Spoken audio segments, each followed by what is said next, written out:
music was like a time bomb ticking inside. It's a beautiful story. What do you remember? I remember everything about it. It's like traveling in time. I've been performing for 30 years or so. What was driving you there? I only write the music that I feel. Dragon, all these dragons on your jacket. Because I love this country. How did that happen? East means west.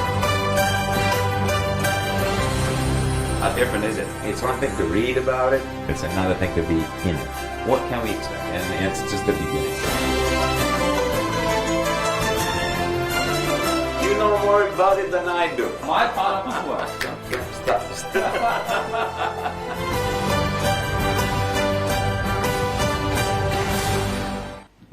Welcome to China again.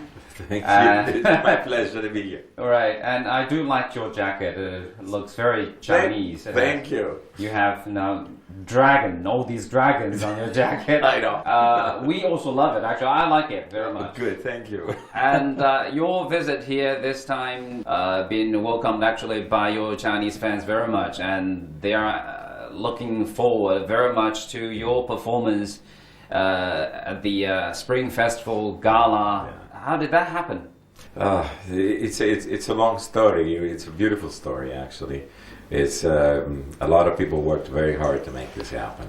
It's been going on for a few months. Right. And I have, speaking about the fans, just a couple of days ago, we landed at 4 in the morning at the airport.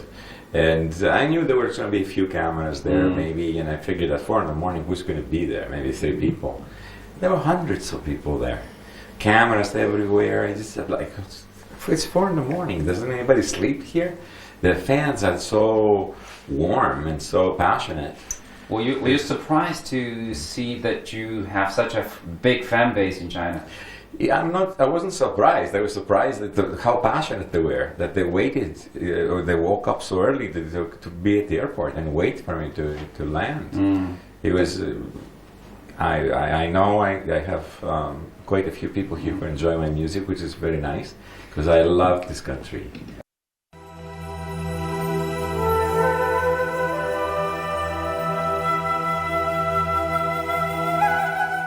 Greek pianist and musician Yanni is no stranger to Chinese audiences. In 1997, Yanni became the first Western musician to perform at the Forbidden City in Beijing.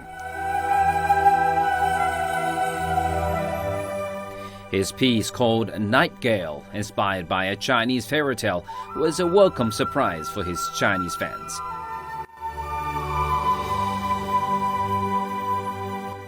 Since then, he's felt a key affinity for China.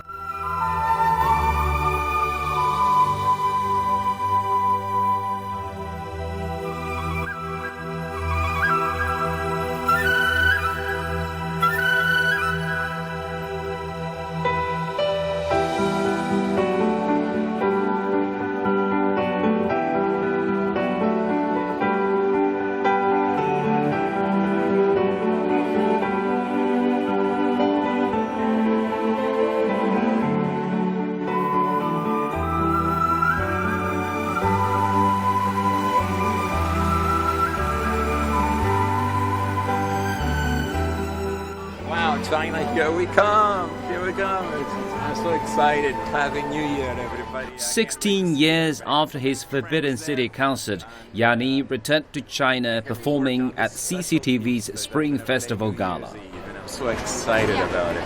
It's going to be great.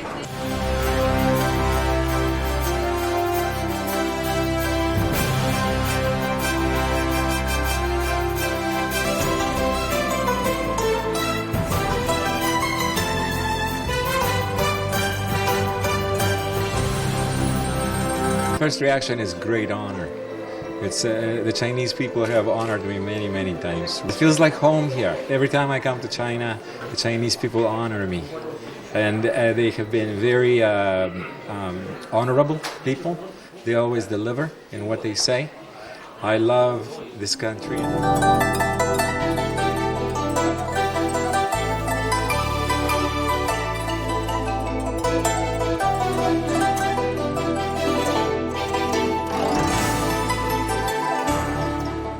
a very, very special song, which I call East Meets West. It took me a month to write and put the music together because it's real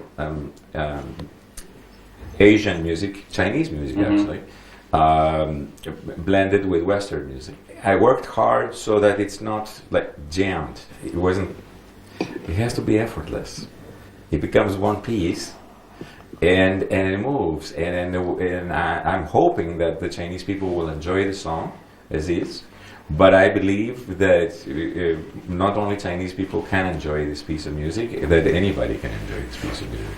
This is the most watched television variety show in the world. In the world. How does it feel to be on the stage like that? I've been performing for 30 years or so, and I can tell you, just before I go on that stage, I'm going to have butterflies. It's like knowing that a billion people are watching you simultaneously and it's live. But I'm surrounded by very great professional musicians, and I feel very comfortable that we will be able to do it very well. How different is it compared to some other stages? Because as you said, you've been performing for 30 years already. How different is it to perform for a concert, say?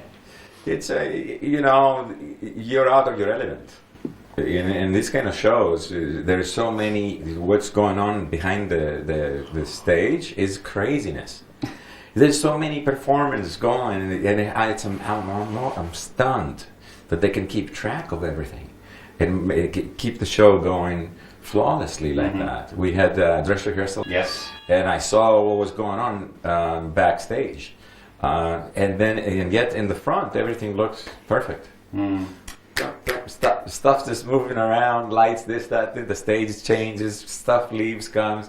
It's like a machine. And I can tell you that. We've been doing that for 30 years, right? So you pre-practice. Right. It was obvious. And this is, the biggest festival also for Chinese, for the whole nation, for the whole Chinese community around the world. How do you feel about the atmosphere now of Chinese people celebrating the biggest festival? They're great. Right. I am sure. I want to really be in it. I'm very aware of the celebrations of the Chinese New Year. I mean, I've heard about it, I've read about it, but it's one thing to read about it, it's another thing to be in it. To feel it. And this time I'm in it. Right. I'm part of it.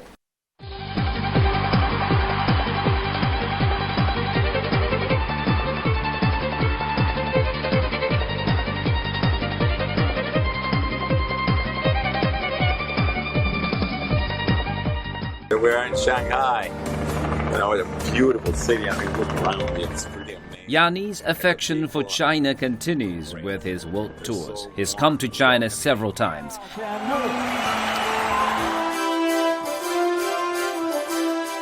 In 2011, he adopted a panda in Chengdu and named it Santorini. I accept this gift and this honor with great humility and a profound sense of responsibility towards the country of China. Yes, peaceful Santorini. Oh man. This is the gift of a lifetime. I named the panda Santorini. In the word Santorini is included a Greek word, Irini, which means peace. And Santorini is also the most beautiful Greek island. I think it's one of the most beautiful islands in the world. It's like adorable. It is beautiful. And I thought this panda now could be called a beautiful panda of peace. Long live Santorini. I have written a song named Santorini, and it's one of my favorite songs. I wrote it 30 years ago, and it also exists in your primary music books, school books. So it has a lot of meaning. I thought it was a good name.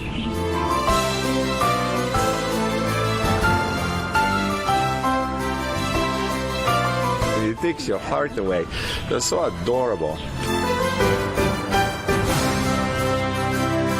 just a surreal experience. Beautiful, beautiful, very touching. We love it here. We're going to play Chengdu tomorrow, and the people have been so beautiful towards us. We feel at home here. I mean, it feels natural here. We feel good here.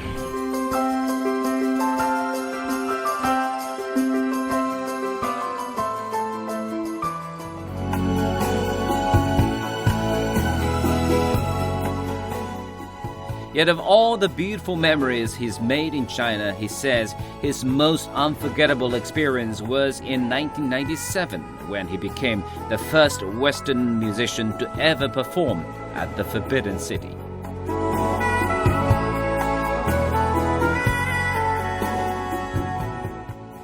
But Beijing is not new to you because you were, you got known to Chinese audiences first in 1997, that concert at the Forbidden City. If you take another look back in that at that concert in 1997, what do you remember? I remember everything about it.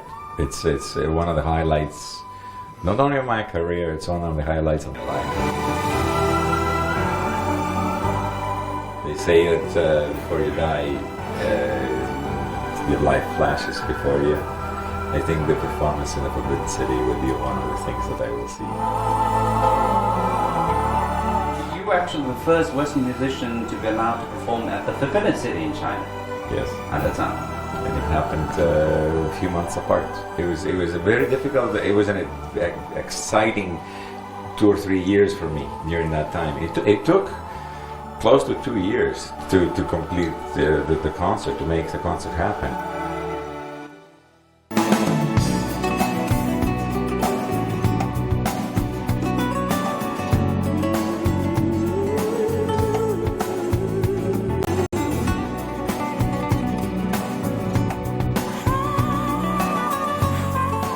You started actually at the Acropolis in Greece, and you've also performed, say, in South America, and Taj Mahal in India, all these monumental places. But do you see a connection between those venues and your music? It is, I've been asked this question many times. The fact that you are at a monument, it's just a person coming and sitting on a chair and looking at the Taj Mahal or the Forbidden City or the Parthenon, they already had a feeling. The place, you could feel it. You're a little bit out of control because you're outside. So Mother Nature plays a role. I remember when we did the Forbidden City, the second day, it almost rained. It was raining everywhere around Beijing, but not that night. That night. It was perfect. Yes, and we were very lucky. You're a little bit out of control, but you gain in passion. You gain, you can see the stars, you can see the moon sometimes come out, and the audience reacts to that. As opposed to playing indoors, which, you have a great advantage because you have total control. You have total control of the environment and where you're going to put your lights and where you're going to do. When you go in the Forbidden City, what are you going to do? Start nailing things on buildings? You can't. Everything is difficult, and you have to be extremely careful. And also, it makes it very difficult for me as a composer because I have to present something that is appropriate for the monument. It is appropriate for the culture. And when I leave, I want them to be happy with what I did. That's not easy. I guess that must be an unforgettable experience for all these music fans. It's like traveling in time. It's like interacting with history.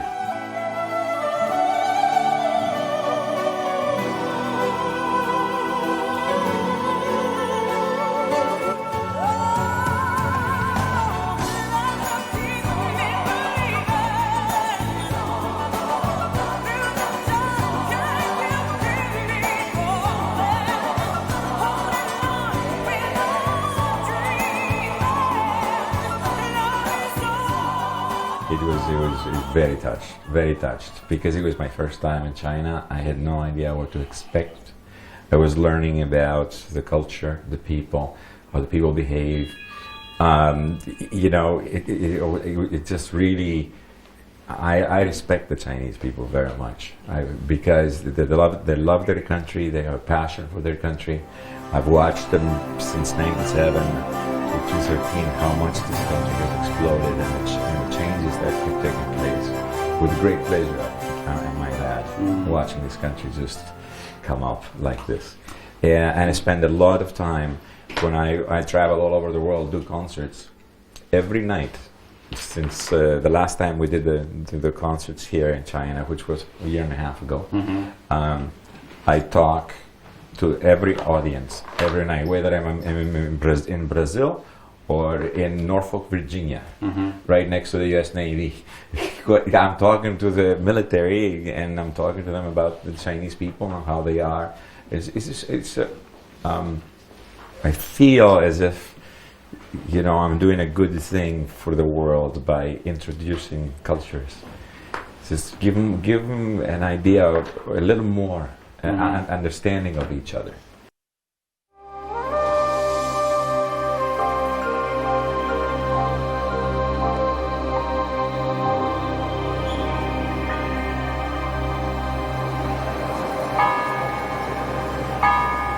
So many things that happened in your life. It was like, you know, only a chapter in your life, but it seems that you're born a musician, because when you were young, you actually broke the swim record, the national record. You've been studying. I did my homework, and you studied psychology, but somehow, in the end, after graduation from college, you still decided to do music.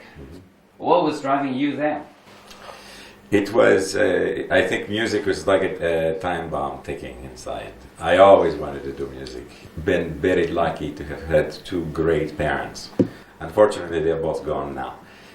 It's okay, they're inside me. You know, they encouraged us to learn how to play music because they believed that music sharpens your mind, and that's true. Nothing can be done 10 years later. They have to start right now, and we started at the right moment.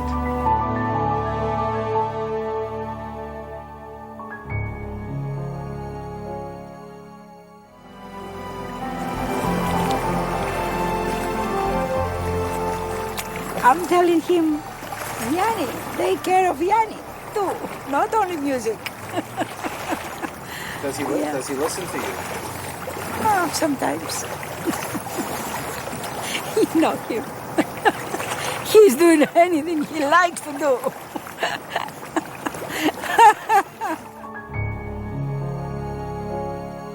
And I remember having thoughts going, what are you doing all this for? Nobody is ever going to hear it.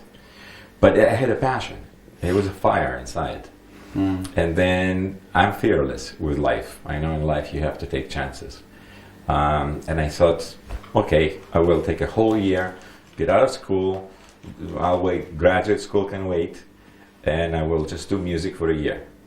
And during that year, I was the happiest I've ever been. Yanni's music is often categorized as New Age or contemporary instrumental.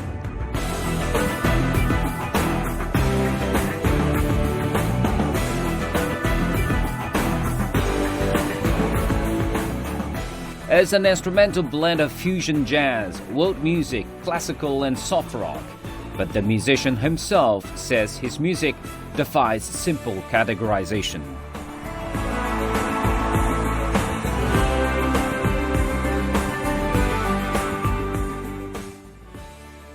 Talking about your music, how would you define or how would you describe your music? Different names, New Age, and you call it yourself like a contemporary instrumental. What exactly do you mean by those words? I don't. New Age is somebody in Los Angeles came up with that. I don't even know what New Age is. It's irrelevant. It's a bad choice of words. I hope it goes away someday. Okay. It doesn't mean anything. What is your choice of words? Music. That's what I do. I write music. What kind?